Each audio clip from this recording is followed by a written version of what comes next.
ജപ്പാനിലെ ഷിരാക്കവാഗോ വില്ലേജ് ആണ് ഈ കാണുന്നത്. ഇത്തവണത്തെ വിന്റർ ട്രിപ്പിൽ ഞങ്ങൾ ഇവിടെയും വന്നിട്ടുണ്ടായിരുന്നു. ഹിസ്റ്റോറിക് ആയിട്ടുള്ള ഒരു ഓൾഡ് ടൗൺ ആണ് ഈ വില്ലേജ്. അതുകൊണ്ട് തന്നെ ജപ്പാൻ ഗവൺമെന്റ് ഇത് ഇതുപോലെ നിലനിർത്തി കൊണ്ടുപോവാണ് ചെയ്യുന്നത്. വർഷത്തിൽ എല്ലാ ദിവസവും തിരക്കുള്ള ഒരു സ്ഥലമാണ് ഈ ഷിരാക്കവാഗോ എന്ന് പറയുന്നത്. ഇവിടെ ഈ ഒരു വില്ലേജ് മാത്രമല്ല ട്ടോ ഉള്ളത്, വേറെയും കുറെ വില്ലേജ് ഒക്കെ ഉണ്ട്.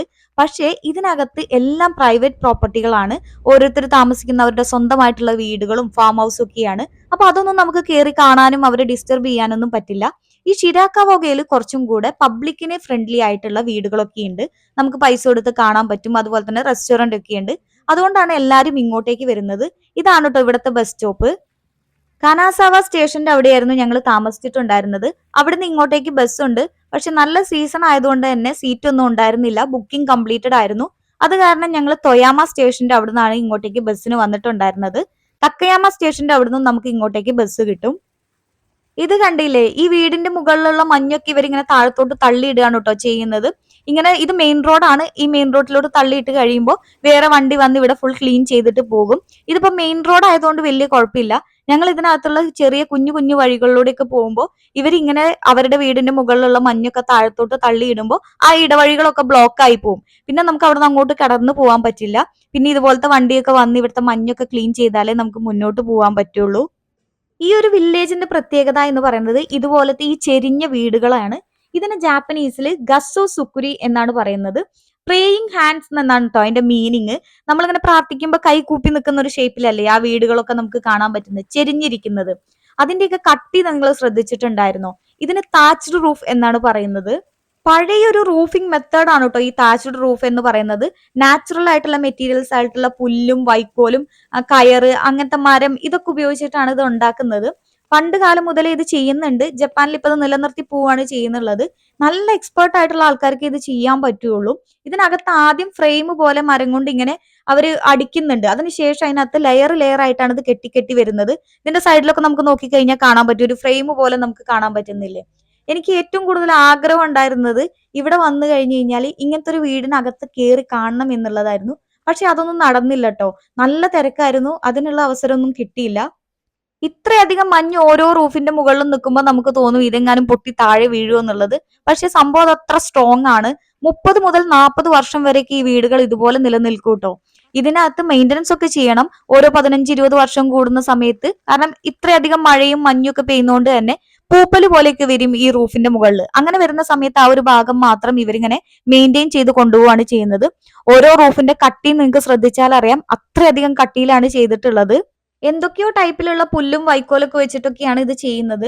അതുകൊണ്ട് തന്നെ നല്ല തണുപ്പുള്ള സമയത്ത് വീടിന്റെ ഉള്ളിൽ ചൂട് ഫീൽ ചെയ്യും. പുറത്ത് നല്ല ചൂടുള്ള സമയത്താണെങ്കിൽ വീടിന്റെ ഉള്ളിൽ തണുപ്പും ഫീൽ ചെയ്യും എന്നാണ് പറഞ്ഞു കേട്ടിട്ടുള്ളത്. എനിക്ക് ഇതിന്റെ കൂടുതൽ എക്സ്പ്ലനേഷൻ അറിയില്ല. ഇതിനകത്തുള്ള വീടുകൾ നമുക്ക് കയറി കാണാൻ പറ്റുമായിരുന്നെങ്കിൽ അവരത് കറക്റ്റ് ആയിട്ട് എക്സ്പ്ലെയിൻ ചെയ്ത് തന്നു കഴിഞ്ഞാൽ മനസ്സിലാവുമായിരുന്നു. ഇതെനിക്ക് കേട്ട് പരിചയം മാത്രമേ ഉള്ളൂ. ഫെബ്രുവരി 9-നായിരുന്നു ഇങ്ങോട്ടേക്ക് വരാൻ വേണ്ടിയിട്ട് ഞങ്ങൾ ബസ്സിൽ ടിക്കറ്റ് എടുത്തിട്ടുണ്ടായിരുന്നത്. തലേ ദിവസം വൈകുന്നേരം ഒരു 5 മണിയൊക്കെ ആയപ്പോഴേക്കും ഇവർ ഈ ടിക്കറ്റ് ഒക്കെ ക്യാൻസൽ ചെയ്തു. കാരണം ഇവിടെ ഫുൾ ബ്ലോക്ക് ആയിരുന്നു മഞ്ഞ് വീണിട്ട്. അത് കാരണം അന്നത്തെ ദിവസം ഒരു ടിക്കറ്റും അവൈലബിൾ ആയിരുന്നില്ല ഇങ്ങോട്ടേക്ക് വരാൻ വേണ്ടിയിട്ട്. പിന്നെ ഞങ്ങൾ നെക്സ്റ്റ് ഡേക്ക് വീണ്ടും ടിക്കറ്റ് എടുത്തിട്ടാണ് ഇങ്ങോട്ടേക്ക് വന്നിട്ടുണ്ടായിരുന്നത്. ഇവിടെ മിക്ക സ്ഥലത്തും ഡേഞ്ചറസ് ആണെന്ന് എഴുതി വെച്ചിട്ടുണ്ട്.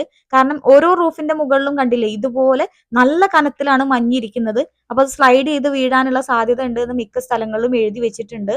ഇത് ഇങ്ങനെ കാണുമ്പോൾ ചിലപ്പോൾ നിങ്ങൾക്ക് ഷിരാക്കവോഗന്റെ ഒരു മൊത്തത്തിലുള്ള ഐഡിയ കിട്ടുന്നുണ്ടായിരിക്കില്ല. എനിക്കും ഒന്നും മനസ്സിലാവുന്നുണ്ടായിരുന്നില്ല ട്ടോ. ഉള്ള വഴി കൂടെയൊക്കെ പോവാന്നല്ലാണ്ട് വേറെ ഓപ്ഷൻ ഒന്നും ഉണ്ടായിരുന്നില്ല. അതുപോലെ മഞ്ഞായിരുന്നു. എനിക്ക് കറക്റ്റായിട്ട് വീഡിയോ എടുക്കാനൊന്നും പറ്റുന്നുണ്ടായിരുന്നില്ല. നമ്മൾ തെന്നി വീഴുന്നുണ്ടായിരുന്നു മിക്ക സമയത്തും. പലയിടത്തും നോക്കിക്കൊണ്ട് വീഡിയോ എടുത്തു കഴിഞ്ഞാൽ എപ്പ താഴെ പോയി എന്ന് ചോദിച്ചാൽ മതി. മെയിൻ റോഡ് മാത്രമാണ് കംപ്ലീറ്റ് ആയിട്ട് ക്ലീൻ ചെയ്തിട്ടുള്ളത്. ബാക്കിയൊക്കെ ഇതുപോലെ ഇങ്ങനെ മഞ്ഞ് വീണ് കിടക്കുക തന്നെയാണ് ചെയ്യുന്നത്. ഫുൾ മഞ്ഞ് വീണ് കിടക്കുന്നോണ്ട് റോഡ് ഏത് പാട ഏതെന്നൊന്നും മനസ്സിലാവുന്നുണ്ടായിരുന്നില്ല. ഈ വില്ലേജ് ഇങ്ങനെയാണ് കേട്ടോ ശരിക്കും ഇരിക്കുന്നത്. ഇതിന്റെ ഓരോ ഇടവഴിയിലൂടെയൊക്കെയാണ് ഞങ്ങളിപ്പോ പോയിക്കൊണ്ടിരിക്കുന്നത്. ഇടയ്ക്കിടയ്ക്ക് ഇതുപോലത്തെ ഡയറക്ഷൻ എഴുതിയ ബോർഡൊക്കെ നമുക്ക് കാണാൻ പറ്റും. നമ്മൾ ബസ് ഇറങ്ങുന്ന സ്ഥലത്ത് തന്നെ ഒരു ഇൻഫർമേഷൻ സെന്റർ ഉണ്ട്. അവിടുന്ന് ഇംഗ്ലീഷിലുള്ള റൂട്ട് മാപ്പ് നമുക്ക് കിട്ടുന്നതാണ്. അതിനകത്ത് ഏകദേശം 2 മുതൽ 3 മണിക്കൂർ വരെ മാത്രം മതി ഈ ഒരു വില്ലേജ് കംപ്ലീറ്റ് നമുക്ക് നടന്നു കാണാനായിട്ട് എന്നാണ് പറയുന്നത്. ഞങ്ങൾ പോകുന്നതിന് മുന്നേ ഞാൻ കുറെ വീഡിയോ ഒക്കെ നോക്കിയിട്ടുണ്ടായിരുന്നു. അതിനകത്ത് സ്ട്രോളർ ഫ്രണ്ട്ലി ആണ്, അതുപോലെ തന്നെ മാക്സിമം 3 മണിക്കൂറൊക്കെ മതി ഇത് കണ്ടു തീർക്കാൻ എന്നൊക്കെയാണ് എല്ലാവരും പറയുന്നുണ്ടായിരുന്നത്. മോൾ ഉണ്ടായതുകൊണ്ട് തന്നെ ഞങ്ങൾ എക്സ്ട്രാ ടൈം ഇട്ടിട്ട് ഒരു 4.5 മണിക്കൂറായിരുന്നു ഞങ്ങൾ എടുത്തിട്ടുണ്ടായിരുന്നത്. പക്ഷെ ഞങ്ങൾ ആഗ്രഹിച്ച 3 കാര്യങ്ങളും നടക്കാണ്ടാണ് തിരിച്ചു പോകുന്നത്. എങ്കിലും ഞങ്ങൾക്ക് ഇത് ആസ്വദിക്കാൻ പറ്റി.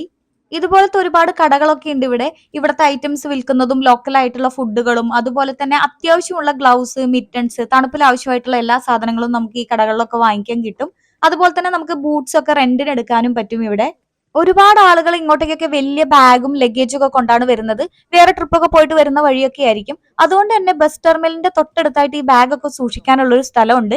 ജപ്പാനിൽ സാധാരണ കാണുന്ന പോലത്തെ കോയിൻ ലോക്കർ ഒന്നല്ല, വലിയൊരു ഗോഡൌൺ പോലെയാണ് ഇരിക്കുന്നത്. അതിനകത്തോട്ട് ഇങ്ങനെ പെട്ടിയിൽ ടാഗ് ഒക്കെ ചെയ്തിട്ട് അവർ വാങ്ങിച്ചു വെക്കുകയാണ് ചെയ്യുന്നത്. കൂടുതൽ അതിന്റെ ഡീറ്റെയിൽസ് എനിക്ക് അറിയില്ല. ഞങ്ങൾ അവിടെ ബാഗ് ഒന്നും വെച്ചിട്ടുണ്ടായിരുന്നില്ല. ഈ വില്ലേജ് ഇത്രയധികം വൃത്തിയായി സൂക്ഷിക്കുന്നതിന്റെ മറ്റൊരു കാരണം എന്ന് പറയുന്നത് ഇവിടെ നമുക്ക് ഒരു ട്രാഷ് ക്യാൻ പോലും കാണാൻ പറ്റില്ല.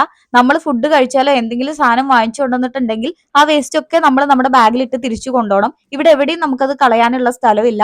കൂടാതെ തന്നെ ഫീഡിംഗ് റൂമും വാഷ്റൂമും ഒക്കെ ഇടയ്ക്കിടയ്ക്ക് ആയിട്ടുണ്ട്. നമ്മുടെ കയ്യിൽ കിട്ടുന്ന മാപ്പിനകത്ത് കറക്റ്റ് ആയിട്ട് അതെല്ലാം അടയാളപ്പെടുത്തിയിട്ടുണ്ട്. അക്കിബായ് എന്ന് പറയുന്ന ഷ്രൈൻ കഴിഞ്ഞ് നേരെ നമ്മൾ എത്തുന്ന ഈ ഒരു തൂക്കുപാലത്തിലോട്ടാണ്. ഈ ഒരു തൂക്കുപാലത്തിലോട്ട് കയറി കഴിഞ്ഞപ്പോൾ ഞാൻ ശരിക്കും ഞെട്ടിപ്പോയി. അത്രയധികം ഭംഗിയുള്ള കാഴ്ചകളായിരുന്നു. ഞാൻ ആദ്യമായിട്ടാണ് മഞ്ഞുള്ള സ്ഥലത്ത് ഇത്രയധികം ദിവസം താമസിക്കുന്നത്. ചിലപ്പോൾ അതുകൊണ്ടായിരിക്കും സ്ഥിരമായിട്ട് കാണുന്നവർക്ക് പ്രത്യേകിച്ച് ഒന്നും തോന്നുന്നുണ്ടായിരിക്കില്ല. അപ്പുറത്തെ സൈഡിലും ഒരു ബസ് ടെർമിനൽ ഒക്കെ ഉണ്ട്. അവിടുന്ന് ആളുകൾ ഇങ്ങോട്ടേക്കും വരുന്നുണ്ട്. എനിക്ക് കറക്റ്റ് ആയിട്ട് വീഡിയോ എടുക്കാനൊന്നും പറ്റുന്നുണ്ടായിരുന്നില്ല. കാരണം ഈ ഒരു തൂക്കുപാലത്തില് മഞ്ഞ് വീണ് അടിഞ്ഞിട്ട് ഐസ് പോലെ ആയിട്ടുണ്ട്. കുറെ പേരൊക്കെ വീഴുന്നുണ്ടായിരുന്നു. സൂക്ഷിച്ചു വേണം നടക്കാനായിട്ട്. ഞങ്ങളുടെ കയ്യിൽ സ്ട്രോളറും കൂടെ ഉണ്ട്. മിക്ക സ്ഥലങ്ങളിലും സ്ട്രോളർ തള്ളിക്കയറ്റാൻ നല്ല പാടായിരുന്നു. ഈ വില്ലേജിന്റെ ഒരു ഭംഗിയൊക്കെ കണ്ട് ഇതിൽ ആസ്വദിച്ചൊക്കെ നടക്കാൻ വേണ്ടിയിട്ട് നമുക്ക് പ്രത്യേകിച്ച് ഫീസ് ഒന്നുമില്ല. നമുക്ക് എന്തെങ്കിലും എക്സ്ട്രാ വീടുകളൊക്കെ കയറി കാണണമെങ്കിലൊക്കെയാണ് പൈസ കൊടുക്കേണ്ടത്. ഇപ്പുറത്തെ സൈഡിലുള്ള ഒരു ഇൻഫർമേഷൻ സെന്റർ ആണ് കേട്ടോ ഈ കാണുന്നത്. അത് ഫുൾ മഞ്ഞ് മൂടിയിരിക്കുകയാണ്. അപ്പൊ അത് അവർ ക്ലീൻ ചെയ്തുകൊണ്ടിരിക്കുകയാണ്. ഇതിന്റെ തൊട്ടപ്പുറത്തായിട്ട് കുറച്ച് നമുക്ക് റെസ്റ്റോറന്റ് ഒക്കെ അവൈലബിൾ ആണ്. അതുപോലെ തന്നെ ഒരു മ്യൂസിയം ഒക്കെ ഉണ്ട്. ഈ കാണുന്ന വീടുകളിലൊക്കെ മിക്കതും പ്രൈവറ്റ് പ്രോപ്പർട്ടിയാണ്. ഫാമിലിയൊക്കെ ആയിട്ട് അവർ താമസിക്കുന്നതാണ്. അപ്പൊ അവരുടെ പ്രോപ്പർട്ടിയിൽ അനുവാദം ഇല്ലാണ്ട് നമ്മൾ കയറാനോ ഫോട്ടോ എടുക്കാനൊന്നും പാടില്ല എന്ന് നേരത്തെ പറയുന്നുണ്ട്. പബ്ലിക്കിനായിട്ട് മെയിൻ ആയിട്ട് 3 വീടുകളാണ് ഇവിടെ തുറന്നു വെച്ചിട്ടുള്ളത് നമുക്ക് കാണാൻ വേണ്ടിയിട്ടുള്ളത്. വാഡ ഹൗസ് ആണ് ഒന്ന്. അത് ബസ് ടെർമിനലിന്റെ അവിടെ നിന്ന് 3 മിനിറ്റേ നമുക്ക് നടക്കാനുള്ളൂ. പിന്നെ നഗാസെ, അതുപോലെ തന്നെ കന്ത ഹൗസ് എന്ന് പറയുന്നത് അതൊക്കെ 5 മിനിറ്റ് ഡിസ്റ്റൻസേ ഉള്ളൂ. എല്ലാം തൊട്ടടുത്തടുത്താണ്. അപ്പൊ ഇതിന്റെ മുന്നിലൊക്കെ നല്ല ക്യൂ ആയിരുന്നു. ഞങ്ങൾക്ക് അതുകൊണ്ട് അതൊന്നും കയറി കാണാൻ പറ്റിയില്ല. ഈ 3 വീടുകളും കയറി കാണാൻ വേണ്ടിയിട്ടുള്ള ക്യൂ എന്ന് പറയുന്നത് വലിയ ക്യൂ ആയിരുന്നു. 1 മണിക്കൂർ നിന്നാൽ പോലും നമുക്ക് കാണാൻ പറ്റില്ല. അത്രയധികം വലിയ ക്യൂ ആയതുകൊണ്ട് ആ ഒരു ആഗ്രഹം ഞങ്ങൾ ഉപേക്ഷിച്ചു. ഏതൊരാൾക്കാരും ഈ ഒരു വില്ലേജിൽ വന്നു കഴിഞ്ഞു കഴിഞ്ഞാൽ ഇതുപോലത്തെ ഒരു വീട് കാണുമ്പോൾ അതിനകത്ത് കയറി കാണുക. ഈ കാണുന്നതൊക്കെ കണ്ടില്ലേ, 2ഉം 3ഉം നിലകളുള്ള ബിൽഡിംഗ് ആണ് കേട്ടോ ഈ കാണുന്നത്. നമുക്ക് പെട്ടെന്ന് കാണുമ്പോൾ അങ്ങനെ തോന്നുന്നില്ലെങ്കിലും അപ്പൊ അതിന്റെ ഫെസിലിറ്റീസിനെ കുറിച്ചൊക്കെ അറിയാന്നുള്ളത് എല്ലാവർക്കും ആഗ്രഹം ഉണ്ടായിരിക്കും. അതുകൊണ്ട് തന്നെയാണ് ഇത്രയധികം ആൾക്കാർ അതിനു വേണ്ടി ക്യൂ നിൽക്കുന്നത്. ഇതൊരു ഹെറിറ്റേജ് മ്യൂസിയം ആണ്. ബസ് ടെർമിനലിന്റെ അവിടെ നിന്ന് 15 മിനിറ്റ് ആണ് ഇങ്ങോട്ടേക്ക് നടക്കാനുള്ളത്. ആ തൂക്കുപാലം ക്രോസ് ചെയ്തിട്ട് വേണം നമുക്ക് ഇങ്ങോട്ടേക്ക് വരാനായിട്ട്. ഇതിന്റെ മുക്കാ ഭാഗവും മഞ്ഞു മൂടിക്കിടക്കുകയാണ്. ആകെ ഒരു 10% നമുക്ക് കാണാൻ പറ്റുള്ളൂ എന്നാണ് അവർ പറഞ്ഞത്. ഫുൾ മഞ്ഞ് വീണ് കിടക്കുന്നതുകൊണ്ട് തന്നെ ഇതുപോലെ പല ടൈപ്പിലുള്ള മെഷീൻസ് വെച്ച് മഞ്ഞ് ഇങ്ങനെ മാറ്റുന്നത് നമുക്ക് കാണാൻ പറ്റും. നല്ല രസം ഉണ്ടായിരുന്നു കാണാനായിട്ട്. ആദ്യമായിട്ട് കാണുന്നതുകൊണ്ടായിരിക്കും. ആദ്യത്തെ ആഗ്രഹം എന്ന് പറയുന്നത് ഇതുപോലത്തെ താച്ച്ഡ് റൂഫുള്ള വീട് കയറി കാണുക എന്നുള്ളതായിരുന്നു. അതിന്റെ മുന്നിലെ ക്യൂ കാരണം നമ്മൾ അത് വേണ്ടാന്ന് വെച്ചു. അടുത്ത കാണുന്ന ഈ ക്യൂ എന്ന് പറയുന്നത് ബസ് കയറാൻ വേണ്ടിയിട്ടുള്ളതാണ് കേട്ടോ. ഒബ്സർവേറ്ററി പോയിന്റ് പോകാൻ വേണ്ടിയിട്ടുള്ള ബസ്സിനുള്ള ക്യൂ ആണ് ആ കണ്ടത്. ഇപ്പൊ നമ്മൾ ഈ വില്ലേജിന്റെ ഉള്ളിലൂടെയാണ് നടന്നുകൊണ്ടിരിക്കുന്നത്. ഒബ്സർവേഷൻ പോയിന്റിൽ പോയി കഴിഞ്ഞാൽ നമ്മൾ ഏറ്റവും മുകളിലായിരിക്കും. ഇത് ഫുൾ ഒരു താഴ്വരയായിട്ട് നമുക്ക് കാണാൻ പറ്റും. നല്ല ഭംഗിയാണ് അത് കാണാനായിട്ട്. ഞാൻ ഗൂഗിളിൽ നിന്ന് എടുത്ത അതിന്റെ പിക്ചർ കാണിക്കാം. അപ്പൊ അതിന് പോകാൻ വേണ്ടിയിട്ട് ഷട്ടിൽ ബസ് ഉണ്ട്. 10 മിനിറ്റേ ഉള്ളൂ. ആ ബസ്സിനുള്ള ക്യൂ ആണ് നേരത്തെ ഞാൻ അവിടെ കാണിച്ചത്. അപ്പൊ ബസ്സിൽ കയറാൻ വേണ്ടി നിന്ന് കഴിഞ്ഞാൽ അതും നടക്കില്ല എന്ന് ഞങ്ങൾക്ക് മനസ്സിലായി. നടക്കാനാണെങ്കിൽ 20 മിനിറ്റേ ഉള്ളൂ. 20 മിനിറ്റ് അല്ലേ, സിമ്പിൾ നടന്നേക്കാം എന്ന് വിചാരിച്ചിട്ട് ഞങ്ങൾ നടന്നു തുടങ്ങിയതാണിത്. ആദ്യത്തെ വീതിയുള്ള വഴിയൊക്കെ കണ്ടു കഴിഞ്ഞപ്പോൾ റിസ്ക് ആണെങ്കിലും നമുക്കൊന്ന് പോയി നോക്കാം എന്നുള്ള രീതിക്കാണ് ഞങ്ങൾ പോകുന്നത്. സ്ട്രോളറൊക്കെ തള്ളിക്കൊണ്ടാണ് വന്നത്. കുറച്ചങ്ങ് എത്തിക്കഴിഞ്ഞ് കഴിഞ്ഞപ്പോൾ അവിടെ ആ വഴി സ്റ്റോപ്പ് ചെയ്തിട്ട് 2 പേർക്ക് നടക്കാനുള്ള വഴി മാത്രമേ ഉള്ളൂ. സ്ട്രോളർ പോവില്ല. ജസ്റ്റ് സൈഡിലൂടെ ചെരിഞ്ഞ് ചെരിഞ്ഞ് 2 ആൾക്ക് പോകാനുള്ള വഴി മാത്രമാണ് ഉള്ളത്. ഈ പോകുന്ന ആളുകളൊക്കെ കണ്ടോ, എല്ലാരും വീണിട്ടാണ് കേട്ടോ വരുന്നത്. എല്ലാരും വീണ് കുറെ പേരൊക്കെ നിരങ്ങിയാണ് പോകുന്നത്. വീഴുന്നതിലേക്കാളും ഭേദം നിരങ്ങി പോവല്ലേ. ഏകദേശം കുന്നു പോലെയാണ്. ആ കാണുന്നതാണ് കേട്ടോ ഒബ്സർവേഷൻ പോയിന്റ്. അപ്പൊ അവിടുന്ന് ഇങ്ങോട്ടേക്ക് നിരങ്ങിയൊക്കെയാണ് മിക്ക ആളുകളും വരുന്നത്. പ്രായമുള്ളവരും ചെറിയ കുട്ടികളും എല്ലാരും വീഴുവാണ് കേട്ടോ. എങ്ങനെയൊക്കെയോ വീഴാണ്ട് പല്ല് പോവാണ്ടൊക്കെ രക്ഷപ്പെട്ടു എന്ന് പറഞ്ഞാൽ മതി. ചില ആളുകളൊക്കെ നടന്നിട്ട് തിരിച്ചു വരുന്നത് ട്രൈപോഡൊക്കെ കുത്തി പിടിച്ചിട്ടാണ് കേട്ടോ, വീഴാതിരിക്കാൻ വേണ്ടിയിട്ട്. എന്നിട്ടും ഒരു രക്ഷയില്ല.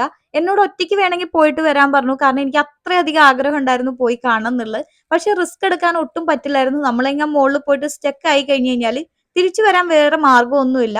ഇവിടുന്ന് നമ്മൾ ഓൾറെഡി ബസ്സാണ് ബുക്ക് ചെയ്തിട്ടുള്ളത്. റിട്ടേൺ ടിക്കറ്റും കൂടെ ചേർത്തിട്ടാണ് എടുത്തിട്ടുള്ളത്. എങ്ങാനും ബസ് മിസ്സാവുകയൊക്കെ ചെയ്തിട്ടുണ്ടെങ്കിൽ നമുക്ക് പിന്നെ തിരിച്ചു പോകാനുള്ള ഒരു വഴി ഉണ്ടായിരിക്കില്ല. അത് കാരണം ഞാൻ റിസ്ക് എടുത്തില്ല. ഞാൻ മിസ് ചെയ്ത കാഴ്ച എന്തായാലും നിങ്ങളെ കാണിക്കാം. ഞാൻ ഗൂഗിളിൽ നിന്ന് എടുത്ത ഫോട്ടോയാണ്. ഇതുപോലെയായിരിക്കും ഇത് കാണുക. അങ്ങനെ ഒബ്സർവേഷൻ പോയിന്റിൽ നിന്ന് ഇത് കാണുക എന്നുള്ള ആഗ്രഹവും സാധിക്കാതെയാണ് കേട്ടോ ഇവിടുന്ന് തിരിച്ചു പോകുന്നത്. പിന്നെ മൂന്നാമത്തെ ആഗ്രഹം എന്ന് പറഞ്ഞു കഴിഞ്ഞാൽ അതൊരിക്കലും സാധിക്കില്ല എന്ന് നേരത്തെ അറിയായിരുന്നു. കാരണം ഇവിടുത്തെ വീടുകളിൽ അക്കോമഡേഷൻ പ്രൊവൈഡ് ചെയ്യുന്നുണ്ട്. രാത്രി ഇവിടെ റെസ്റ്റോറന്റ് ഒന്നും ഉണ്ടായിരിക്കില്ല. അപ്പൊ അക്കോമഡേഷന്റെ കൂടെ തന്നെ ഡിന്നറും ബ്രേക്ക്ഫാസ്റ്റും അവർ പ്രൊവൈഡ് ചെയ്യും. നൈറ്റ് ലൈഫ് ഇവിടുത്തെ എൻജോയ് ചെയ്യാൻ പറ്റും. അത് നമ്മൾ നേരത്തെ ബുക്ക് ചെയ്യണം. പ്ലാൻഡ് ട്രിപ്പ് അല്ലാത്തതുകൊണ്ട് അത് നടന്നില്ല. ഫുൾ മഞ്ഞ് മൂടിക്കിടക്കുന്ന ഈ ഒരു വില്ലേജ് കാണാൻ പറ്റിയതിൽ ഒരുപാട് സന്തോഷമുണ്ട്. കൂടാതെ തന്നെ നടക്കാതെ പോയ 3 ആഗ്രഹങ്ങൾ നടത്താൻ വേണ്ടിയിട്ട് ഒരിക്കൽ കൂടെ ഇവിടെ വരണം എന്നാണ് ആഗ്രഹം. സാധിക്കുമോന്ന് അറിയില്ല. വേറൊരു സീസണിൽ വരണം എന്നാണ് വിചാരിക്കുന്നത്. അധികം വീഡിയോസ് ഒന്നും എടുക്കാൻ പറ്റാത്തത് കൊണ്ട് തന്നെ എന്റെ കയ്യിലുള്ള കുറച്ച് ഫോട്ടോസും കൂടെ ഞാൻ ഇതിന്റെ കൂടെ ആഡ് ചെയ്യുന്നുണ്ട്. ഇവിടെയുള്ള വീടുകളൊക്കെ ഉണങ്ങിയ പുല്ലും വൈക്കോലും അങ്ങനത്തെ മെറ്റീരിയൽസ് ഒക്കെ വെച്ചിട്ടാണ് ഉണ്ടാക്കിയെന്ന് ഞാൻ പറഞ്ഞില്ലേ. അതുകൊണ്ട് തന്നെ പെട്ടെന്ന് തീ പിടിക്കാനുള്ള സാധ്യത കൂടുതലാണ്. ഫയർ സേഫ്റ്റിന്റെ ഭാഗമായിട്ട് ഈ വില്ലേജ് കംപ്ലീറ്റ് ആയിട്ട് വാട്ടർ സ്പ്രിംഗ്ലർ സിസ്റ്റം വെച്ചിട്ടുണ്ട് ഇതിനകത്ത്. മഞ്ഞ് കാണാനും ആസ്വദിക്കാനൊക്കെ പറ്റിയ നല്ലൊരു സ്ഥലമാണെങ്കിലും ഇവിടെ സ്ഥിരമായിട്ട് താമസിക്കുന്ന ആളുകളെ കുറിച്ച് ആലോചിച്ചപ്പോൾ എനിക്ക് കുറച്ചൊക്കെ ബുദ്ധിമുട്ട് തോന്നിട്ടോ. കാരണം മിക്ക വീടുകളുടെയും 3/4 ഭാഗത്തോളം മഞ്ഞിൽ മുങ്ങിക്കിടക്കുകയാണ്. ആ വീടുകളിലോട്ടുള്ള വഴി പോലും ഇല്ല. അത്രയധികം അത് കംപ്ലീറ്റ് ആയിട്ട് മുങ്ങിയിരിക്കുകയാണ്. ഈ കാണുന്ന മിക്ക വീടുകളും 2 നിലയും 3 നിലയും ചിലതൊക്കെ 4 നിലയൊക്കെ ഉള്ളതാണ്. മിക്ക വീടുകളുടെയും ഏറ്റവും മുകളത്തെ നില മാത്രമേ കാണാനുള്ളൂ. ബാക്കിയൊക്കെ മുങ്ങിപ്പോയിരിക്കുകയാണ്. പാടത്തിന്റെ സൈഡിലുള്ള വീടുകളിലോട്ടൊന്നുള്ള വഴി പോലും നമുക്ക് കാണാൻ പറ്റുന്നുണ്ടായിരുന്നില്ല. കനാസാവയിൽ നിന്ന് തൊയാമ സ്റ്റേഷൻ വരെ ഞങ്ങൾ ട്രെയിനിലാണ് വന്നത്. തൊയാമ സ്റ്റേഷനിൽ നിന്നാണ് ഞങ്ങൾ ബസ്സിന് ഇങ്ങോട്ടേക്ക് വന്നിട്ടുള്ളത്. വരുന്ന വഴിക്കുണ്ടായിരുന്ന കാഴ്ചകളൊക്കെ നല്ല ഭംഗിയുണ്ടായിരുന്നു. അതിന്റെ വീഡിയോ ഞാൻ സെപ്പറേറ്റ് ആയിട്ട് അപ്ലോഡ് ചെയ്യാം.